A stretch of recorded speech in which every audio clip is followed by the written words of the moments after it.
Halo, selamat siang. Jadi di sini kami dari kelompok 3 yang terdiri dari saya sendiri, Yandir Setiawan, Sri Wayuni, Edi Jalia, Ningtyah Maharani, dan juga Jessica Jasmine. Di sini kami akan mempresentasikan tentang arsitektur rumah Nusantara. Dan kelompok kami mengambil rumah adat Sulawesi Tengah, yaitu rumah Tambi dan juga rumah adat Bali. Yang selanjutnya akan dijelaskan oleh Sri Wayuni. Hai, welcome back. Senang banget hari ini bisa buat video dengan keadaan yang sehat. Dan karena kita masih dalam pandemi corona, semoga buat kalian nih yang masih sakit, semoga cepat sembuh. Dan kalau misalnya kalian bisa, jangan keluar rumah. Kalau misalnya urgent banget, kalian bisa pakai masker. Nah, sekarang aku bakal buat video yang seru banget. Jadi kita akan membahas tentang arsitektur tradisional dari 35 provinsi yang ada di Indonesia. Dan salah satunya adalah Sulawesi Tengah.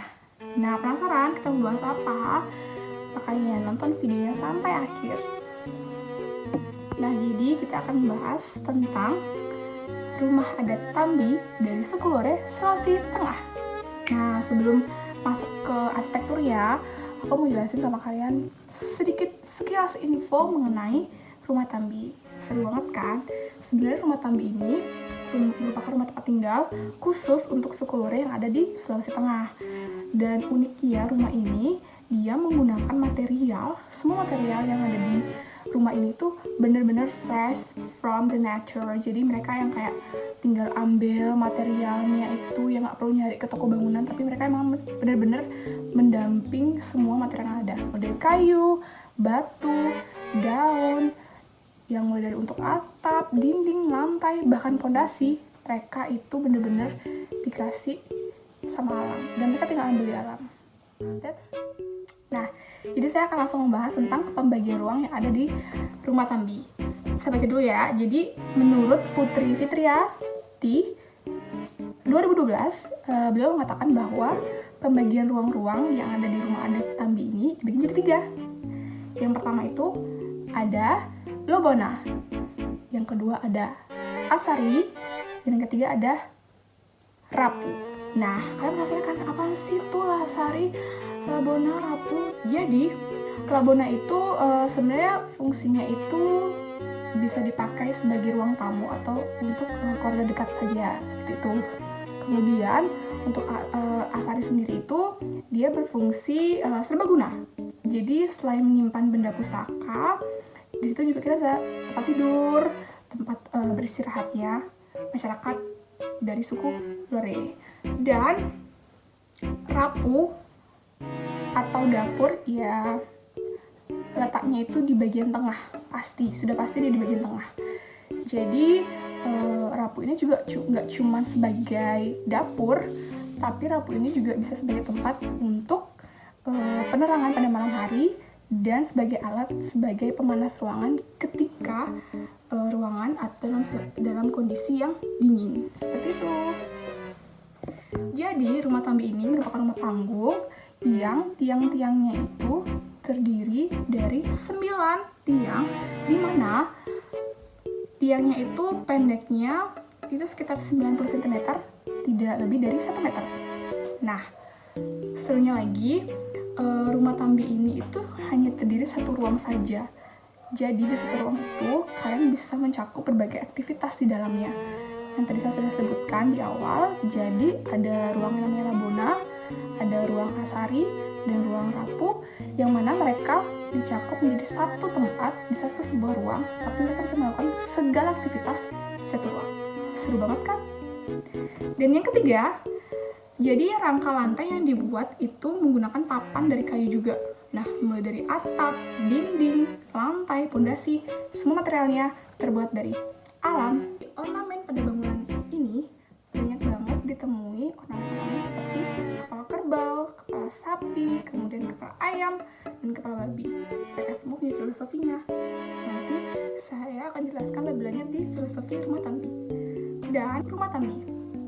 Jadi, kalau kalian perhatiin, tampak depan dari rumah Tambi itu didominasi dengan kombinasi bentukan dasar segitiga dan persegi panjang.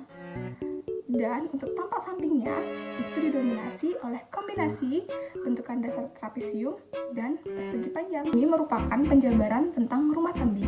Seperti yang kalian bisa lihat di layout rumah Tambi yang di sebelah kiri saya itu merupakan denah dari rumah Tambi. Yang mana tadi saya sudah sebutkan pembagian dari 3 ruang yang ada di rumah Tambi. Di bagian tengah, panah tengah itu menunjukkan sebuah ruang rapu atau dapur dari area rumah Tambi. Kemudian di sisi depan dan sisi belakang dari dapur itu merupakan ruang labona, yang mana mereka masyarakat dari suku Lotre bisa menggunakan tempat tersebut untuk kegiatan berkeluarga atau berkumpul. Dan yang terakhir ada asari. Asari itu mengelilingi labona dan juga rapu, yang mana ada di samping kanan, samping kiri, dan di belakang, yang mana ruangan tersebut bisa digunakan sebagai tempat beristirahat dan menyimpan benda-benda pusaka. Oke, tampak rumah Tambi. Next, itu kalian bisa lihat. Tadi aku sudah jabarin di awal. Jadi tampak depan itu didominasi oleh kombinasi bentukan segitiga dan juga persegi panjang. Dan untuk tampak sampingnya dari bangunan ini memiliki kombinasi dari bentukan dasar trapesium dan juga persegi panjang. Struktur rumah Tambi. Nah, jadi struktur rumah Tambi ini penting banget sih untuk dibahas. Seperti yang kalian lihat ada di gambar. Jadi bangunan ini merupakan bangunan yang berbentuk segitiga, yang mana atapnya itu menjadi dinding juga.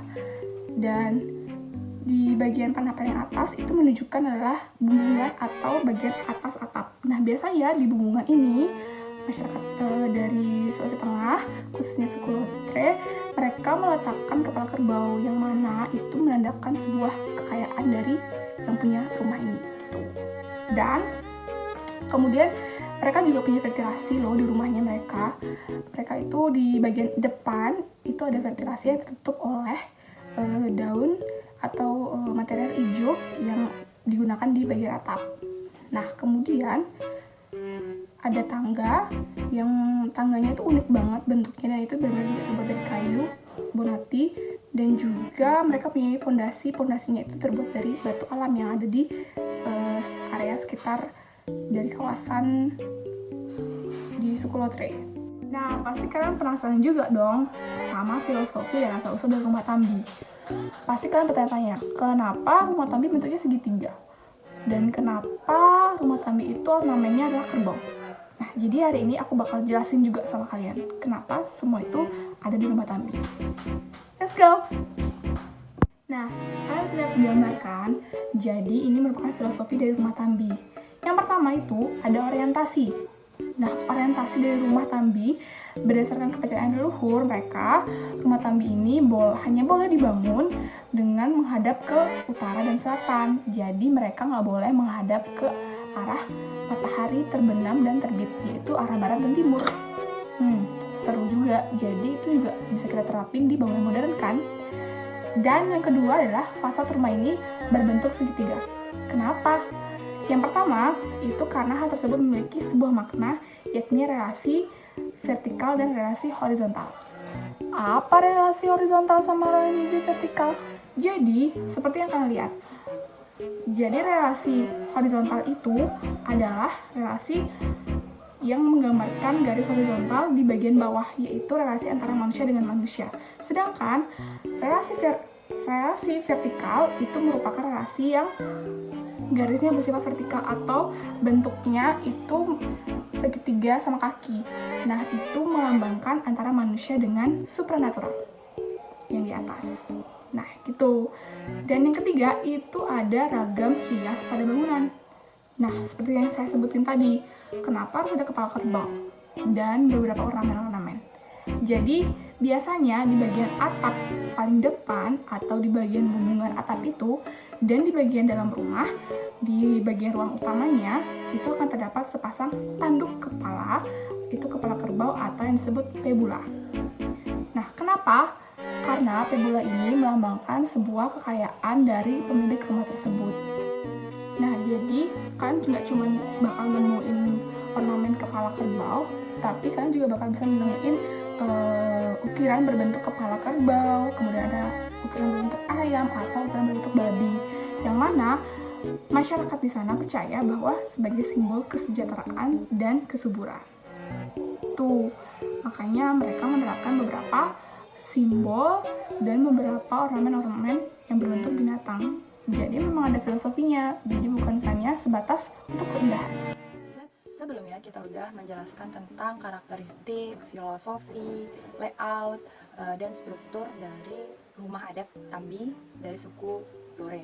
Nah, sekarang kita akan membahas tentang analisis sustainable things yang dapat kita terapkan pada desain modern kita. Seperti yang sudah dijelaskan sebelumnya, bangunan rumah Tambi ini didominasi dengan penggunaan material-material alami yang didapat dari sekitaran rumah Tambi. Jika dilihat dari fasad, kayu merupakan material yang menonjol atau mendominasi rumah adat Tambi. Tak hanya itu, material alami lainnya juga seperti batu alam, bambu, lalu ijuk, dan daun rambi juga digunakan pada bangunan rumah adat ini. Jadi, jika kita lihat dari material yang digunakan, rumah Tambi ini merupakan rumah yang menerapkan material-material yang memiliki daya tahan yang bagus untuk digunakan pada hunian atau dapat digunakan dengan jarak yang cukup lama. Jadi sebelumnya udah dijelasin juga bahwa rumah Tambi ini merupakan itu merupakan rumah panggung, di mana struktur dari rumah Tambi ini termasuk kokoh jika dilihat dari material-material yang digunakan, seperti contoh penggunaan kayu bonati pada tiang-tiang penopang rumah panggung Tambi ini. Jadi diketahui juga material kayu bonati ini memiliki daya tahan yang bagus dan tentunya kayu ini tahan lapuk. Hal ini tentunya dapat diterapkan pada desain modern, di mana kita ketahui juga penggunaan unsur kayu pada hunian itu selalu diterapkan pada desain, di mana penggunaan unsur kayu dapat kita gunakan sebagai secondary skin dari dinding hunian yang akan kita buat, dan penggunaan kayu ini juga dapat memberikan efek otentik atau rasa homey pada desain kita. Penggunaan rubia pada rumah Tambi memungkinkan pertukaran sirkulasi pada hunian terjadi dengan baik, ditambah dengan tatanan layout dari rumah Tambi yang cukup luas dan tidak terlalu banyak sekat pada ruangannya, itu mempermudah pertukaran sirkulasi terjadi pada ruangan. Hal tersebut dapat kita terapkan pada hunian modern, di mana kita dapat menerapkan konsep cross ventilation atau stack effect pada hunian kita. Jadi, jika pertukaran sirkulasi yang terjadi pada hunian itu terjadi dengan baik, maka kita dapat mengurangi penggunaan penghawaan buatan pada hunian yang berlebihan, dan hal tersebut juga dapat mengurangi dampak globalisasi pada bumi kita. Mengapa demikian? Karena konsep yang diterapkan pada rumah adat Tambi ini memungkinkan udara masuk secara leluasa, tidak ada penghalang-penghalang, karena kita ketahui juga tadi sudah dijelaskan bahwa hunian rumah Tambi ini tidak terlalu banyak menggunakan sekat-sekat. Dan ditambah lagi, rumah Tambi ini merupakan rumah panggung, di mana manfaat dari rumah panggung ini selain tahan banjir dan tahan gempa tentunya, pada celah-celah tiang penopang rumah panggung dapat memudahkan akses masuknya udara ke dalam hunian, ditambah lagi dengan penggunaan ventilasi pada hunian. Jadi tadi kita udah membahas tentang analisis sustainable things dari rumah adat Tambi, dan ada salah satu desain hunian modern yang mengadaptasi rumah Tambi tetapi diwujudkan dalam desain modern. Sama seperti original rumah adat Tambi, rumah ini juga menggunakan bentuk persegi panjang dengan ukuran rata-rata 7 x 5 meter persegi. Walaupun hunian ini merupakan desain modern, tetapi hunian ini tetap menerapkan pakem yang ada pada rumah adat Tambi, di mana bangunan tidak boleh menghadap atau membelakangi arah matahari. Jadi hunian modern ini dibangun menghadap ke arah utara dan selatan. Rumah desain modern ini juga mengadaptasi keunikan dari orisinil rumah adat Tambi, yaitu penggunaan material ijuk sebagai atap sekaligus dinding pada hunian. Lalu untuk penopang dari hunian ini juga tetap menggunakan kayu bonati. Dan hanya itu, di dalamnya hunian ini terdapat satu lobona atau ruang utama yang dibagi tanpa sekat dan memiliki kamar-kamar. Pada bagian tengah lobona terdapat rapu atau dapur yang sekaligus menjadi penghangat ruangan ketika cuaca sedang terasa dingin. Nah, di sekeliling dinding rumah ini membentang asari atau para-para yang serbaguna. Jadi bisa dijadikan tempat tidur yang berpembatas atau tempat penyimpanan pusaka atau benda-benda berharga yang dimiliki oleh penghuni. Di sini saya Jessica akan membahas mengenai rumah tradisional adat Bali. Di mana rumah tradisional Bali adalah tempat atau ruang untuk menampung aktivitas manusia yang diturunkan dari generasi ke generasi dengan perubahan-perubahan yang menyesuaikan dengan perkembangan zaman berdasarkan norma-norma yang berlaku, peraturan tradisional atau yang biasa disebut dengan asta kosala kosali, adat kebiasaan setempat dan bergantung pada kondisi serta potensi alam dan lingkungan sekitar. Lalu selanjutnya saya akan bahas mengenai karakteristik pada bangunan tradisional Bali. Yang pertama itu ada sistem konstruksi pada arsitektur rumah tradisional Bali yang mempertimbangkan konsep penting yang dinamakan triangga, di mana triangga sendiri memiliki bagian-bagian, yaitu ada niste, madya, dan utama. Lalu yang kedua, bentuk persegi dan persegi panjang adalah bentuk yang paling banyak digunakan sebagai induk bangunan. Lalu untuk atap sendiri biasanya menggunakan atap limasan, tetapi ada beberapa bangunan yang menggunakan atap lana seperti bangunan dapur. Lalu yang ketiga, rumah adat tradisional Bali sendiri memiliki karakteristik yang yaitu memiliki halaman yang sangat luas. Lalu selanjutnya yang keempat, struktur bangunan tradisional Bali sebagian besar menggunakan tiang atau yang bisa disebut dengan sesake. Tiang atau sesake ini biasanya terbuat dari kayu-kayu pilihan. Lalu untuk konstruksinya sendiri, rangka dan sunduk biasanya disatukan menggunakan pasak atau lait. Lalu yang kelima, untuk tiap-tiap Bali sendiri menggunakan material yang berbeda-beda, seperti pada Pemerajan menggunakan kayu cendana, menengan, cempaka, kuani tandan, dan majagau. Untuk bangunan Bali sendiri menggunakan kayu ketewel, kayu tegar, bendu, sentul, sukun, sesah, dan kayu timbul. Lalu untuk lumbung dan dapur biasanya menggunakan kayu wangkal, kutat, blau, sudap, sesah, dan buhu. Lalu untuk yang keenam, rumah adat tradisional Bali ini memiliki tembok penjaga. Tembok ini berada di bagian paling luar bangunan. Tembok tinggi yang melindungi rumah dari pandangan orang luar, sehingga memberikan kesan privasi dan perlindungan dari orang lain untuk menangkal ilmu hitam dan roh-roh jahat agar tidak masuk ke dalam rumah. Itu menurut kepercayaan orang Bali sendiri. Lalu, selanjutnya saya akan membahas mengenai filosofi dari rumah Bali sendiri. Filosofi dari desain arsitektur Bali berpusat pada agama Hindu, organisasi ruang, dan hubungan sosial yang bersifat komunal. Serta rumah adat Bali ini dibangun dan dirancang dengan 7 filosofi, yaitu yang pertama ada Trihitakarana, di mana Trihitakarana ini menciptakan harmoni dan kesinambungan antar 3 unsur kehidupan, yaitu Atma atau manusia, Angga atau alam, dan Kaya atau dewa-dewa. Lalu yang kedua ada Trimandala, di mana aturan pembagian ruang dan zonasi ini diatur dalam Trimandala. Lalu yang ketiga ada Sangga Mandala, di mana Sangga Mandala ini merupakan seperangkat aturan pembagian ruang dan zonasi berdasarkan arah. Lalu yang keempat ada Triangga, merupakan konsep dan hierarki antara alam yang berbeda. Lalu yang kelima ada Triloka.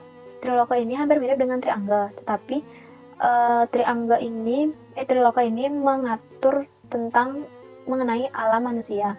Lalu yang keenam ada Asta Kosala Kosali, di mana Asta Kosala Kosali ini adalah 8 pedoman desain arsitektur mengenai simbol, kuil, tahapan, dan satuan pengukuran. Lalu yang terakhir ada Arga Segara, di mana Arga Segara ini merupakan aksi suci antara gunung dan laut. Sekian penjelasan dari saya. Jadi, penerapan desain sustainable pada rumah adat Bali yang dapat diterapkan pada bangunan modern adalah yang pertama, material alami dan berkelanjutan. Rumah adat Bali banyak menggunakan material-material berupa material alami yang bersifat berkelanjutan, seperti batu kapur, batu paras, batu bata, kayu cendana, kayu cempaka, dan beberapa jenis kayu lainnya. Material-material yang digunakan pada rumah adat Bali ini mampu kita terapkan di rumah modern. Kayu-kayu yang digunakan bersifat kuat dan tahan lama. Beberapa juga memiliki serat yang indah jika dijadikan unsur dekoratif pada bangunan modern. Yang kedua adalah anti banjir. Rumah-rumah adat Bali biasa memiliki bebaturan yang lebih tinggi daripada tanah. Material yang digunakan juga bebatuan sehingga bangunan lebih kokoh. Dataran lebih tinggi memiliki manfaat untuk menghindari banjir. Penggunaan elevasi lantai yang lebih tinggi dari permukaan tanah dapat diterapkan pada bangunan modern. Yang ketiga adalah sirkulasi yang bagus. Rumah adat Bali biasa memiliki banyak bukaan dan ruang-ruang terbuka sebagai tempat lewat udara secara bebas. Ruang terbuka dapat diterapkan pada rumah modern untuk menghemat penggunaan AC dan menjaga kesehatan. Dan yang keempat adalah penggunaan material-material sustainable. Material utama yang digunakan adalah batu bata, di mana batu bata merupakan salah satu material bangunan yang dapat didaur ulang atau dimanfaatkan kembali, sehingga dapat diterapkan dengan tujuan menghemat pengeluaran dana. Berikut adalah beberapa contoh penerapan desain rumah adat Bali pada bangunan modern. Yang pertama adalah villa. Bangunan ini merupakan villa dengan desain modern yang dipadukan dengan gaya arsitektur adat Bali. Rumah menggunakan material batu bata yang diaci dan dicat berwarna putih sehingga memberikan kesan modern, bersih dan netral. Material yang digunakan banyak berunsur alami seperti kayu-kayuan. Pada bagian atas terdapat bale yang terbuka sebagai tempat bersantai. Atap menggunakan rumput atau alang-alang yang dikeringkan sebagaimana rumah adat Bali pada zaman dahulu. Rumah menggunakan tiang-tiang seperti rumah adat Bali pada umumnya. Dan desain adat Bali berikutnya yang dapat diterapkan pada bangunan modern adalah penerapan atap limasan. Bangunan ini menggunakan atap limasan dengan usuk-usuk yang terekspos menggunakan material kayu. Berikutnya adalah menggunakan bebaturan. Lantai yang lebih tinggi dari permukaan tanah terbuat dari batu alam dengan tujuan membuat bangunan lebih kokoh dan terhindar dari banjir. Dan yang terakhir adalah sirkulasi yang bagus, di mana bangunan ini banyak memiliki ruang-ruang terbuka sebagai tempat lewatnya udara secara bebas.